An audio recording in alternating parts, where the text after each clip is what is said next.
Praise the Lord. கர்த்தர் நாமம் மகிமைப்படுவதாக. இந்த புதிய நாளிலே ஒரு புதிய லோகோஸ் வார்த்தை மூலமாக உங்களை சந்திப்பதில் மிகுந்த மகிழ்ச்சி அடைகிறேன். இந்த நாளிலும் உங்களுக்காக ஒரு வசனத்தை வாசித்து ஜெபிக்க விரும்புகிறேன். தானியேலின் புஸ்தகம் 6ஆம் அதிகாரம் 22ஆம் வசனம். தானியேல் 6:22. சிங்கங்கள் என்னை சேதப்படுத்தாதபடிக்கு தேவன் தம்முடைய தூதனை அனுப்பி அவன் வாயை கட்டி போட்டார். அது ஏனென்றால் அவருக்கு முன்பாக நான் குற்றமற்றவனாய் காணப்பட்டேன். ராஜாவை உமக்கு முன்பாகவும் நீதிக்கேடு செய்ததில்லை என்றான்.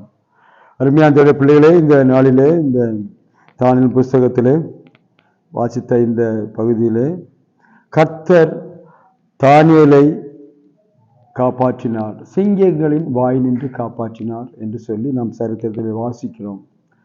அருமையானவர்களே, இந்த சரித்திரத்திலே தானியேலை குற்றம் கண்டுபிடித்து தானியேலை எப்படியாவது சிறைக்கு அனுப்ப வேண்டும், அவனை படுகொலை செய்யப்பட வேண்டும் என்று சொல்லி அவனோடு இருந்த மக்கள் எல்லாரும் திட்டம் தீட்டினார்கள். ஒரே ஒரு காரணம், அவன் ஆண்டவரை ஆராதித்தபடினாலே. அவன் அந்தி சந்தி மத்தியானம் 3 வேளையிலே அவனை ஆராதிப்பான். அதை பார்த்த ஜனங்கள் மிகவும் கலக்கமடைந்து இவனை எப்படியாவது மாட்டிவிட வேண்டும் என்று சொல்லி திட்டம் தீட்டினார்கள்.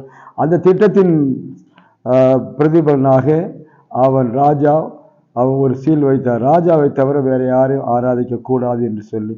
அந்த நாட்களிலே அப்படிப்பட்ட ஒரு காரியம் நடந்தபடினாலே தானியேல் என்ன செய்யணும் தெரியல. தானியேலுக்கு இந்த விஷயம் ஒன்றும் தெரியாது. அவன் கடைசியாக யாரையும் ஆராதிக்க கூடாது என்கிற சட்டம் தெரிய வந்தது. அந்த சூழ்நிலை வந்த பொழுதும் கூட எதையும் பார்க்காமல் 3 வேளை அவருடைய வீட்டில் மேலே பலகளை திறந்து ஜன்னலை திறந்து வைத்து எருசலேமுக்கு நேராக அவன் தன் கண்களை ஏறெடுத்து ஜபித்து கொண்டிருந்தான். இந்த சிறைப்பிலிருந்து எங்களை திருப்ப ஆண்டவரேன்னு ஜெபம் பண்ணினான். நடந்தது என்ன பார்க்கும்போது அவனை சிங்கக்கவியில போடும்படி ராஜா உத்தரவு.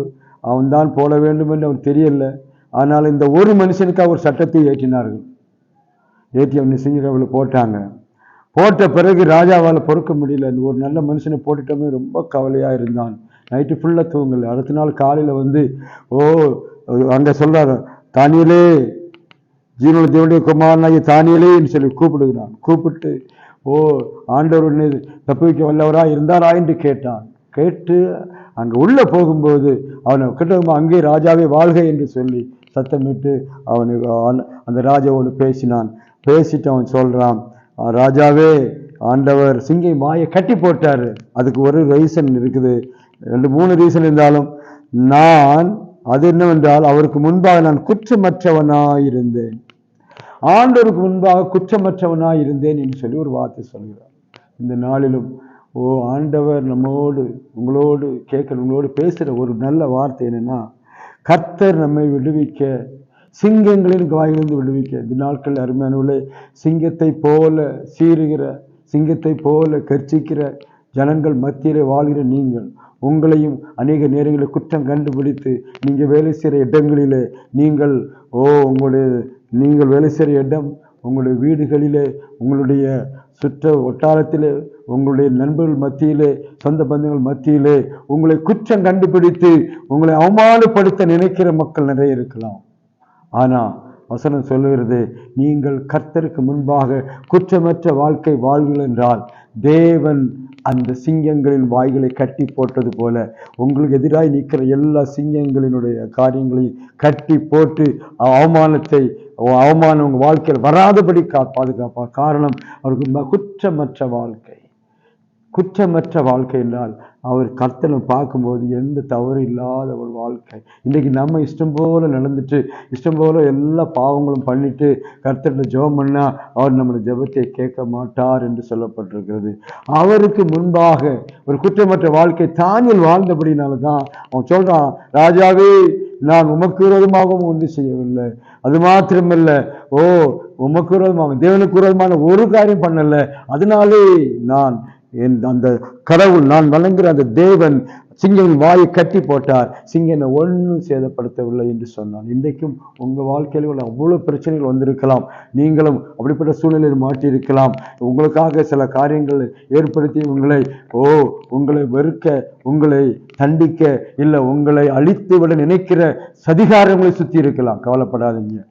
நீங்க கர்த்தருக்கு முன்பாக ஒரு குற்றமற்ற வாழ்க்கை வாழுங்கள். அப்பொழுது கர்த்தர் உங்களை பாதுகாப்பார். எப்படிப்பட்ட சிங்கம் வந்தாலும், கர்ச்சிக்கிற சிங்கம் வந்தாலும் உங்களை ஒன்று செய்ய முடியாத அளவுக்கு உங்களை பாதுகாக்க கர்த்தர் உங்களோடு இருக்கிறார். இந்த கால வேளையிலே கர்த்தருடைய பரிசுத்த ஆவியானவர் உங்களை வழிநடத்தும்படி விரும்புகிறார். நீங்கள் குற்றமற்ற வாழ்க்கை வாழ ஒப்புக்கொடுங்கள். ஒவ்வொரு நாளும் கர்த்தருக்கு முன்பாக நில்லுங்கள். ஆண்டவரே, இந்த பாவங்களை மன்னித்து இவள் ரோகத்தை குணமாக்குங்க, எங்களுடைய காரியங்களை மன்னிங்க, அக்கிரமத்தை மன்னிங்க என்று நீங்கள் ஜெபித்தால் காரியங்கள் எல்லாம் மன்னி ஒரு குற்றமற்ற வாழ்க்கை நீங்க வாழ்வீர்களானால், ஒரு பரிசுத்தமான வாழ்க்கை வாழ்வீர்களானால், எப்படிப்பட்ட பிரச்சனைகள் யார் உங்களுக்கு விரோதமாய் எழும்பி நின்றாலும் உங்களை ஒன்றும் சேதப்படுத்த முடியாதபடி உங்கள் பிரச்சனை எல்லாம் மாற்றி உங்கள் கண்ணீரை துடைக்க வல்லவராய் இருக்கிறார். இன்றைக்கு ஒருவேளை அழுது கொண்டு இருக்கிறீர்களோ, துக்கத்தோடு இருக்கிறீங்களோ, வேதனையோடு இருக்கிறீங்களோ, எனக்கு இந்த பதிலை இப்படி பண்ணிவிட்டான்னு சொல்லி எல்லாம் முடிந்ததுன்னு சொல்லி இருக்கலாம். கர்த்தர் உங்களுக்கு ஒரு புதிய ஆரம்பத்தை கொடுப்பார்.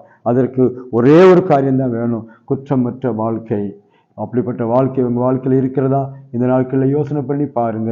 கர்த்தர் உங்களையும் குடும்பத்தையும் ஆசீர்வதிக்க வந்திருக்கிறார். உங்களுக்கு விரோதமாக உருவாக்கப்படி எந்த ஆயுதம் வாய்க்காதே போகும். கர்த்தர் எல்லாவற்றையும் அந்த சிங்கங்கள் வாயை கட்டினது போல எல்லா சதிகார வாய்களை தட்டி செய்யறெல்லாம் ஒன்றுமில்லாக போன கர்த்தர் உன்னோடு இருக்கிறார். ஒரு வழியாய் வருவார்கள், 7 வழியாய் ஓடிப்போவான்னு சொல்லப்படுகிறது. உபாகமத்தின் புஸ்தகத்தில் ஒரு ஆசீர்வாதத்தை சொல்லப்படுகிறது. எல்லாரும் ஒரு வழியாக வந்துட்டு செதறி அடிச்சு ஓடுவாங்க. அதுக்கு காரணம், நீ குற்றமற்ற வாழ்க்கை வாழ்ந்தால் அது அப்படி ஆகும். கர்த்தர் உன் ஜெபத்தை கேட்டு ஒரு அற்புதத்தை இந்த காலை வழியிலே செய்வாராக. நீ ஆசீர்வாதமாய் என்றென்றே இருக்கும்படி நானும் உங்களுக்காக ஜெபிக்கிறேன். கண்களை மூடலாமா? பரலோகத்தின் பிதாவே, அருமையான காலை வேளைக்காக நன்றி செலுத்தி செபிக்கிறோம் ஆண்டவரே. தானியேலை சிங்கக்கவிலிருந்து விடுதலை செய்த ஆண்டவர், வல்லமையுள்ள ஆண்டவர், இன்றைக்கு நீ ஜீவிக்கிறதுக்காக ஸ்தோத்திரம் ஆண்டவரே. இந்த நாட்களிலே ஒரு மகிமையான ஒரு ஆசீர்வாதத்தை ஒரு பிள்ளைகளுக்கு கொடுக்கும்படியாக, நீர் பாதுகாக்கும்படியாக, விடுவிக்கும்படியாக நாங்கள் செபிக்கிறோம். இயேசுவின் நாமத்தினாலே அவர்கள் குணம் அடைவார்களாக, அற்புதம் நடப்பதாக. இந்த பிள்ளைகளுக்கு உரமா எல்லா காரியத்தையும் வாய்க்காதே போக பண்ணுங்க ஆண்டவரே. இந்த பிள்ளைகளுக்கு ஒரு குற்றமற்ற வாழ்க்கையை கொடுக்கும்படி செபிக்கிறேன்.